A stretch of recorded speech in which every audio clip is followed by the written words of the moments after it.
Sound off for Chesterfield. Chesterfield, first with premium quality and best for you. Chesterfield brings you Dragnet.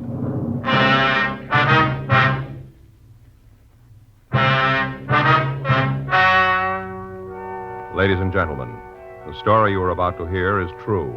The names have been changed to protect the innocent.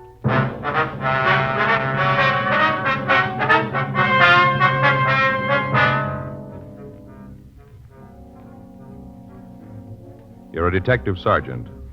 You're assigned to homicide detail. A young girl has been shot with a .22 caliber rifle. It was reported as suicide. Your job, investigate. Here is Chesterfield's record with smokers, and important to you. No adverse effects to the nose, throat, and sinuses from smoking Chesterfield. That's the report of a doctor who has been examining a group of Chesterfield smokers for a full year and 2 months as a part of a program supervised by a responsible independent research laboratory. Don't you want to try a cigarette with a record like this? Chesterfield, first with premium quality. Chesterfield, first choice of young America. And that's from a survey made in 274 colleges and universities. Try Chesterfields today. Chesterfield, regular or king size. They're much milder and best for you.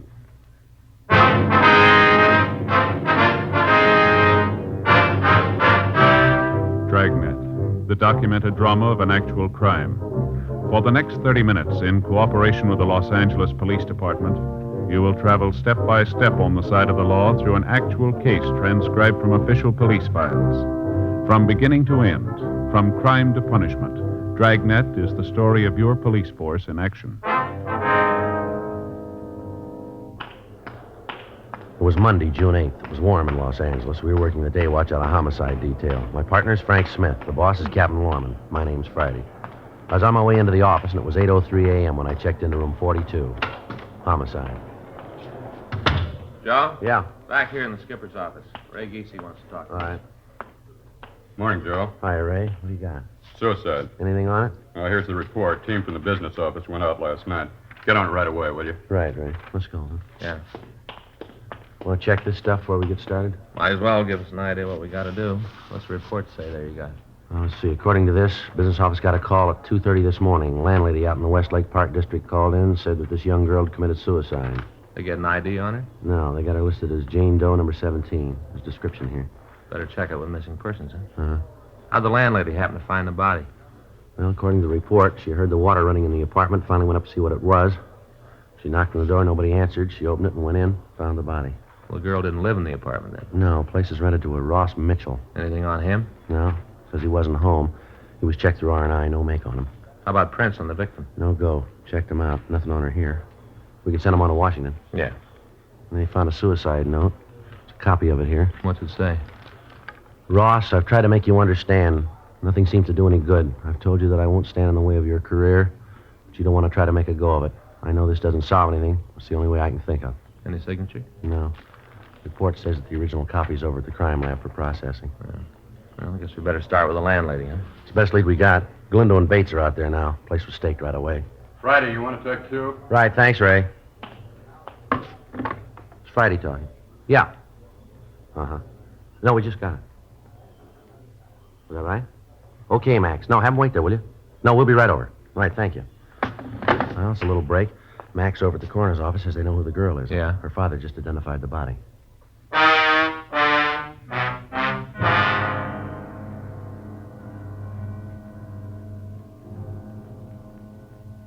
"8:14 a.m. We left the city hall and we went over to the Hall of Justice. We met the victim's father, a Mr. Robert Andrews Paul. He told us that there could be no mistake. The body was that of his daughter, Gloria Z. Paul. The attendant had given him some smelling salts, and after introducing us, he'd left to close off the viewing room. I don't understand why she'd do it. None of it makes sense. When'd you see your daughter last, Mr. Paul? Saturday afternoon, that was the last time. I never saw her again. She was gone Saturday night and all day yesterday, is that it? Yeah. You hear from her at all? No? Weren't you worried about her at all? No, sometimes she doesn't come home, stays with a girlfriend, but when I didn't hear from her last night, I got worried, started calling around. Did she say where she was going when she left? Told me she was going over to see Peggy. Said the two of them were going to a show and that she'd be home for dinner, sure. Well, who is this Peggy? Peggy Rockwell, a friend of Gloria's. Uh-huh. Have you talked to her? What? I say, have you talked to this Peggy since your daughter disappeared? Yes, I called her last night. I talked to her then. I was most out of my mind. I didn't know what to do. I talked to her last night. She didn't know. Did your daughter know anybody named Ross Mitchell? Ross Mitchell? No, I don't think I've ever heard the name. Why do you ask that? Oh, just wondered. You know something about this you're not telling me, is that it? No, sir, we don't. Well, it must be something like that. You don't just come up with a name like that out of thin air. You got to have a reason. Now, look, I'm her father. I got a right to know. All night sitting there waiting for the phone to ring, calling her friends, thinking she's been in an accident, imagining all kinds of things. If you know something, you should tell me. I've got to know. How am I going to tell her mother? Poor woman's almost dead with worry. She doesn't know about this. All she knows is that the baby's gone, that's all. The baby's gone. Gloria is dead. I don't know what to do. All right, Mr. Paul, try to take it easy. I'm sorry if you got a cigarette. Yes, sir. Here you go. Here, I'll give you a light.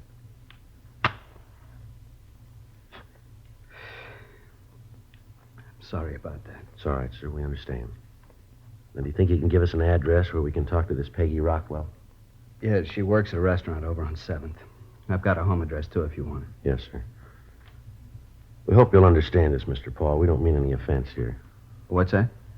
Did your daughter have any steady boyfriends that you know about? No, I don't think so. No one that she went with steady. No one man she liked more than the others? I think there was. I don't know who. Her mother asked her about it a couple of times, wanted to know who the fellow was, but Gloria'd never say. Just said that it wasn't serious, it didn't matter. How'd she seem to get along with this man, would you know? All right, I guess. I told you I never saw him. I didn't know who he was. But whenever Gloria had a date with him, she acted like it was something special. Did your daughter have a job? Not regular. She used to model once in a while, and then maybe she'd pick up a day's work in pictures, not much. Mm-hmm. Can you think of any reason why she'd want to take her own life? No. She seemed pretty happy, never gave any indication there was anything wrong. Has she been ill lately under a doctor's care? No, not that I know about. Well, Mr. Paul, is it possible she might have been seeing a doctor and you wouldn't know about it? No, her mother would have known. She'd have told me. Now, I'm pretty sure she was feeling all right. Anything about her job that bothered her? What do you mean? Well, was she happy with what she was doing, the kind of work she was doing? Oh, yeah. Gloria didn't want a career. She was looking for a husband, one to settle down and raise a family. Mm-hmm. Well, can you think of anything at all that might make her want to take her own life, as I asked you before? I can't understand it. None of it makes any sense to me. Where she was found, she didn't know anybody in that part of town. I don't know what she'd be doing over there. Did she drink? I don't think I understand. Well, did she drink much, sir? At bars, cocktail lounges? No, she didn't.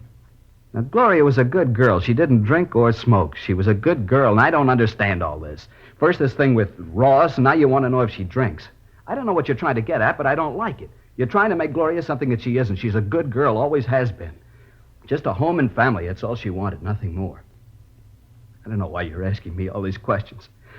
I'm her father. You're the police. It's up to you to find the reason. That's your job. Not to come around and say things about my girl. I'm sorry. We're not saying anything, Mr. Paul. You are, too. You're trying to make me believe that Gloria wasn't a nice girl. Now, I know different. I raised her since she was a baby, gave her all the care I could. I don't know why she'd do a thing like this. You don't? No. Why ask me these questions? Well, sir, you said it yourself. Huh? You're her father.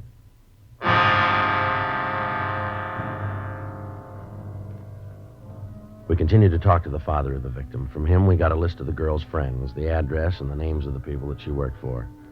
While we were talking to him, he was unable to give us any idea as to why his daughter, Gloria Paul, might want to take her own life. He insisted that he didn't know anybody or any one of his daughter's acquaintances named Ross Mitchell. A telephone call was put through to his wife, but she was unable to tell us who the man was. 8:20 a.m., Mr. Paul recovered from the initial shock, and he went home. 8:39 a.m., we drove over to the rooming house where Gloria Paul had been found. On the way, we stopped to call the crime lab to see if they'd been able to come up with anything in the dead girl's effects to help us. Lieutenant Lee Jones at the lab told us that they hadn't finished their investigation yet. 8:50 a.m., we arrived at the house and talked with the landlady, Thelma Keene. It's terrible. Poor little thing. You haven't seen Ross Mitchell yet, is that? No, he hasn't come in. I told the officers last night that I didn't expect him until noon today. Have you seen the girl before? Once in a while, she'd come in with Ross, wait for him, and then they'd go right out. Did you see her last night, son? I told the officers that were here last night that I didn't. Didn't you talk to them at all? Well, yes, ma'am. We have the report they filed, Mrs. Keene, but we'd like to get some additional facts from you. It seems like a waste of time, but I suppose you have to. Yes, ma'am. Do you have any idea when she might have come in? No, not the slightest. When was the last time you saw Mitchell? Saturday around noon, he came in and told me that he'd be out of town over the weekend.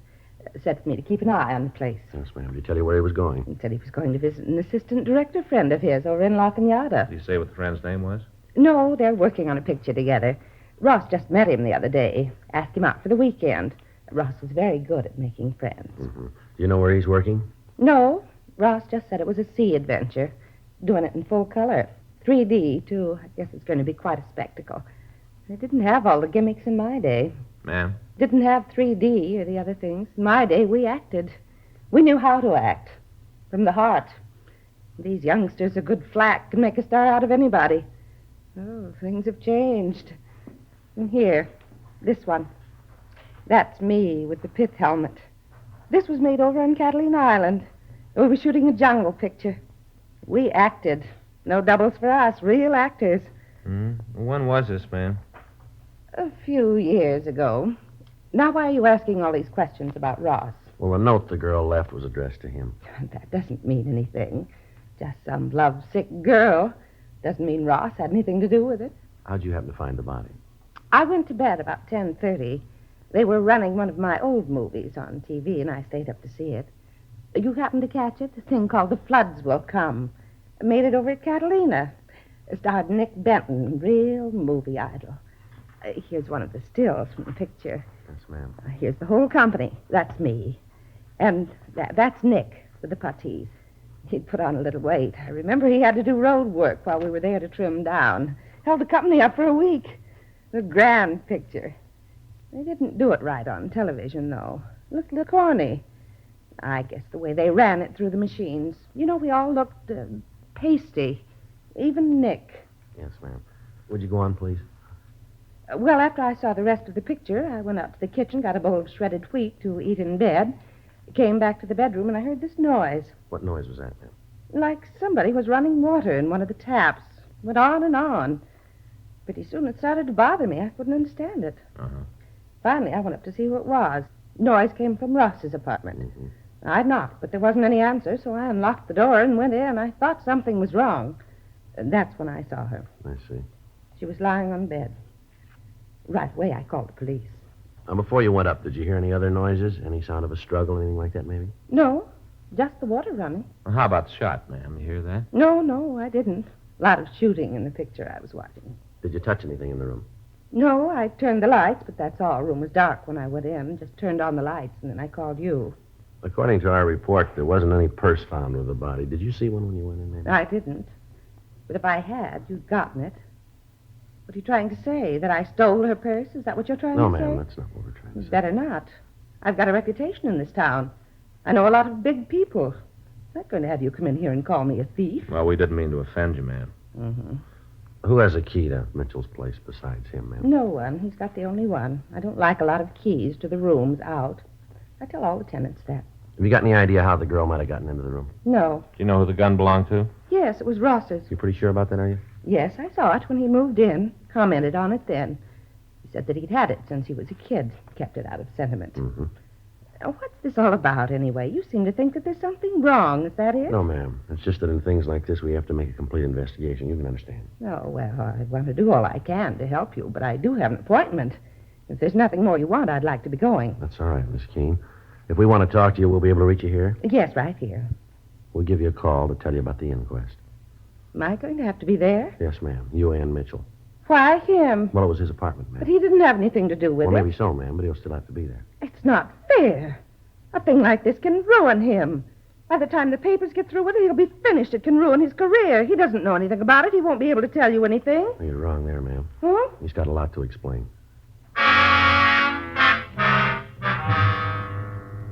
We went upstairs and met the officer staked out in the room and looked at the apartment where the girl had been found. 9:20 a.m. We gave our card to Thelma Keene and asked her to call us if she thought of anything else. We also asked her to notify us immediately in the event she heard from Mitchell. The stakeout on the room continued. 9:52 a.m. We drove over to the coffee shop on West 7th Street to talk to the girl's friend, Peggy Rockwell. We found her in the back of the place typing out the day's menus. What about Gloria? Something wrong? When was the last time you saw her, miss? Well, let's see. Saturday night, she stayed at my house. Left about noon on Sunday. I had the day off. Figured that maybe we'd do something, but Gloria said she had something to do. Last I saw her was on Sunday morning. You know a man named Ross Mitchell? That bum. Why do you say that, Miss Rockwell? 'Cause he is. Real no good. You pretty friendly with Miss Paul? Well, Gloria thought so. Turned out he was just using her. Well, how do you mean? Thought at first she could get him some jobs. Turned out when he could do better, he dropped her. They were going to get married, and then he thought he could do better, so he dropped her. Mm-hmm. Say, do you mind if I go ahead with these menus? The boss will be sore if I don't get through with them. No, you go right ahead, miss. We can talk while I'm doing it. Yes, ma'am. I took a course once, touch typing. Didn't think I'd ever use it. Boy, was I fooled. You go right ahead, miss. Well, this Ross really gave her the rush. Had her take him around, introduce him to her friends. She got him a couple of jobs. She's the one who introduced him to Mike. Mike? Yeah, Mike Cowell, that's Ross's agent. Peggy set it up. She's done just about everything for him. Then the bum acts like this. What do you mean, miss? Treated her so bad. Say, how do you spell croquettes? Well, I think it's Croquettes.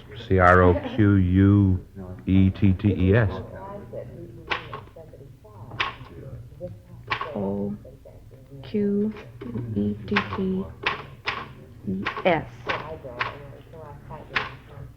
Turkey. They had roast turkey last night. I don't understand how people can eat them, but we sure sell a lot of them. Did Miss Paul say she was going to see Ross over the weekend? Yeah. She said she had an appointment with him Sunday. Said she'd called him and set it up. You know what time? No, just said she wasn't going on like this. Had to be straightened out. Mm-hmm. I don't blame her. She's told her friends they were going to get married, and at the last minute, Ross would back out. Her family know about Ross? No, Father didn't mind her doing a little work in show business, but he didn't want her to marry anyone in it. She thought that if they just got married, then the family'd understand. Joe. Yeah. I'll call the crime lab, see if they've finished. Yeah, fine, thanks.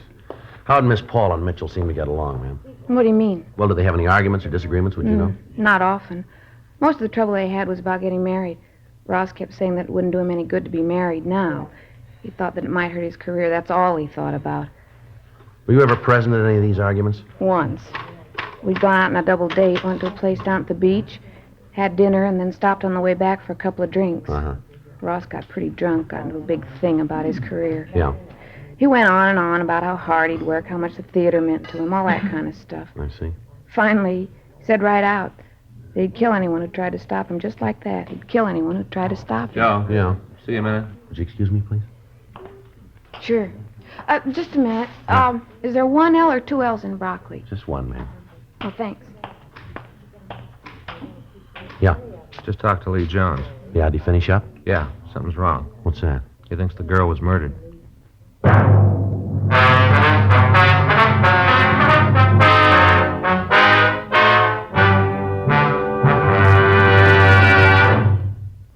You are listening to Dragnet, the authentic story of your police force in action.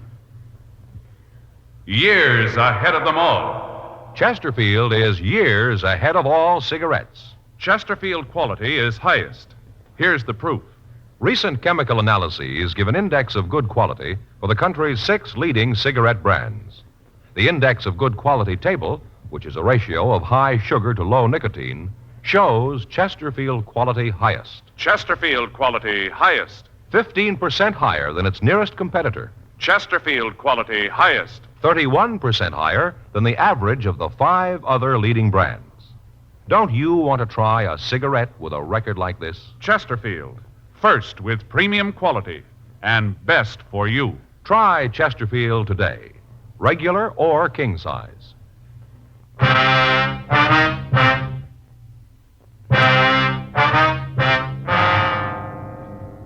10:37 a.m. We drove to the crime lab and talked with Sergeant J. Allen. He told us that when they checked for powder burns on the body, they hadn't found any. They measured the reach of the dead girl and found that it would have been almost impossible for her to have pulled the trigger on the rifle, leaving the fingerprints they found on the gun. Blotter test failed to show any traces of nitrate powder on her hands.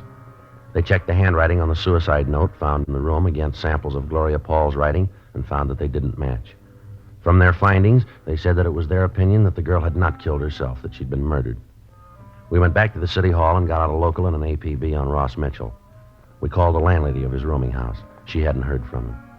12:30 p.m., we went back to the rooming house and relieved the stakeout. We asked the landlady not to say anything to Mitchell about our being there. 12:45 p.m. Still no sign of the suspect. 1 o'clock. 1:30.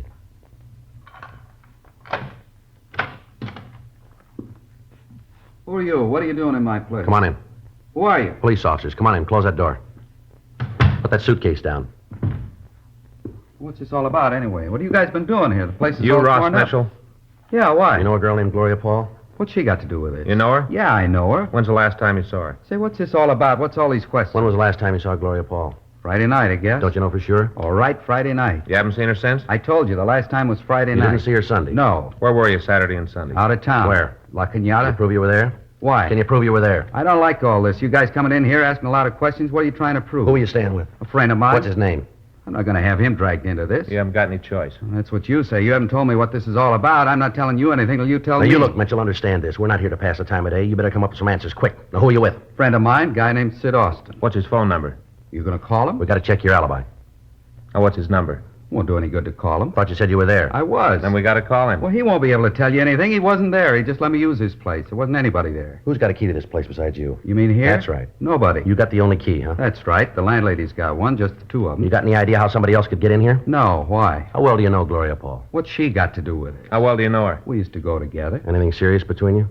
She thought we might get married. How'd you feel about it? I don't think that's any of your business. Maybe it is. How'd you feel about it? I liked her. She was a nice kid. Nothing more. No, now you look. I think it's about time you told me what this is all about. Something to do with Gloria, is that it? That's right. What? She's dead.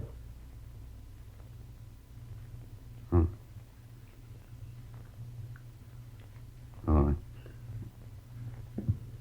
Can I please have a cigarette? Here's a match. Thanks. How'd it happen? Thought maybe you could tell us. Why'd you figure that? Where'd you see her last? Up here? This room? Yeah. When was that? I told you, Friday night. You have any trouble with her? No. No argument? I told you no. Well, how'd it happen? Can't you tell me? You own a .22 rifle?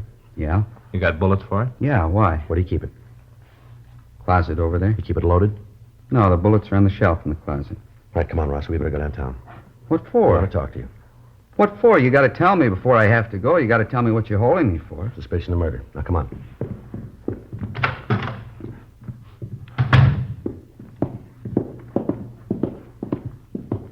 Where are you taking him? Downtown. Why? We want to talk to him.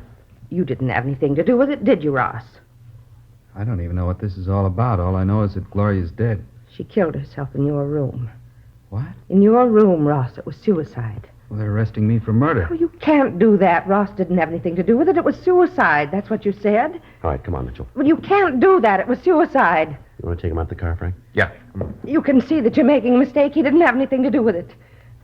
He's going to have enough trouble with that girl killing herself in his apartment. You can't arrest him for murder. It was suicide. What are you trying to tell us, lady? What? Something you want to say here? No, you're making things up. All right, let's go. Yes. Yes, go ahead. Take him. Go ahead. He wants to be a star. Let him. Go ahead and take him and serve him right. The way he treats people. I tried to help him. God knows I tried. Got him to meet a lot of important people, a lot of contacts. You think he was interested? You bet he was. How does he show it? I'll tell you how. He thanks me for all I've done for him by running around, chasing after that young nobody, that Gloria. I tried to reason with her, tried to talk some sense into her. Told her that she couldn't do anything for him. Told her that I could make him a star, bigger than anybody. She said she loved him. She doesn't know how to love. You want to go ahead? Came over here all the time, begging Ross to marry her. I told her to get out of his life and stay out, to leave him alone. He didn't need her. When was all this? Sunday evening, she came here all dressed up. Oh, when they're young, they know everything. I'm one of the biggest stars this town ever had. She's a nobody. I know what's good for that boy. Didn't you tell us you didn't see the girl Sunday, isn't that right? That's what I said. Did you see her Sunday? Yes, I did. She wanted me to let her into Ross's apartment. I told her he wasn't there. She said it didn't make any difference. She'd wait for him. Yeah? I told her to leave him alone. She didn't understand him, didn't know how to take care of him. I know the right people. He could have written his own ticket in this town. He could have been big. You don't want him. I killed her. All right. You want to get a coat, ma'am? Yes. Doesn't make any difference. I did it to help him. I thought you'd think it was suicide. I didn't think you'd figure anything else. You wrote the note, did you? I did. That's what you've got to understand. For him, that was all that counted. He'd married her and he'd been through. I had to stop it. I didn't want to kill her. But you can see I couldn't let him marry her. Ross is a fine actor. Real talent. Doesn't come along often. All right, lady. Let's go. He'll understand, won't he? He'll know why I did it. He'll understand. I wouldn't know, ma'am. Oh? We'll let you ask him.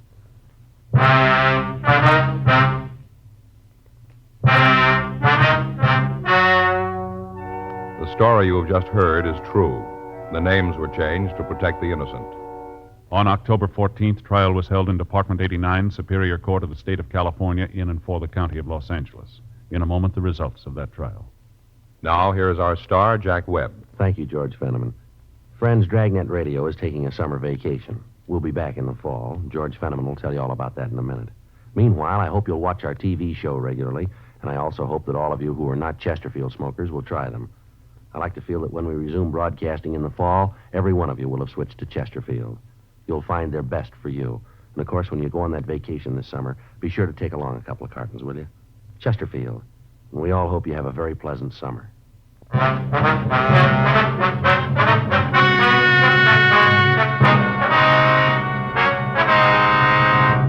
Thelma Alice Keene was tried and convicted of murder in the first degree.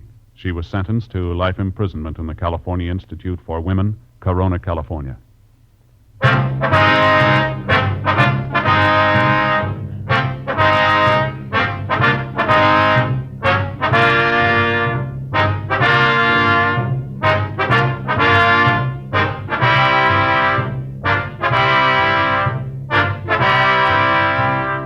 You have just heard Dragnet, a series of authentic cases from official files. Technical advice comes from the Office of Chief of Police W.H. Parker, Los Angeles Police Department. Technical advisors, Captain Jack Donahoe, Sergeant Marty Wynn, Sergeant Vance Brasher. Heard tonight were Ben Alexander, Virginia Gregg, Vic Perrin. Script by John Robinson, Ben Alexander. Music by Walter Schumann. Hal Gibney speaking.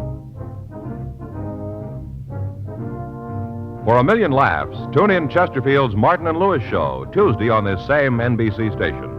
And sound off for Chesterfields, either regular or king size. You'll find premium quality Chesterfields much milder. Chesterfield is best for you. By special request, Dragnet is being sent to our servicemen and women all over the world. Chesterfield has brought you Dragnet, transcribed from Los Angeles. Tonight, ladies and gentlemen, Dragnet leaves radio for the rest of the summer. We'll be back early in September. Watch then for our return. Check the radio listings of your newspaper for the day and time. Please note, however, that if Dragnet is seen on television in your community, it will continue throughout the summer. Have you tried new cork-tipped Fatima? It's the smooth smoke. Here's why. New Fatima tips of perfect cork, king size for longer filtering, and Fatima quality for a much better flavor and aroma. Remember, Fatima has the tip for your lips. Try new Fatima. See how smooth it is. Fatima is made by the makers of Chesterfield, Liggett & Myers, one of tobacco's most respected names.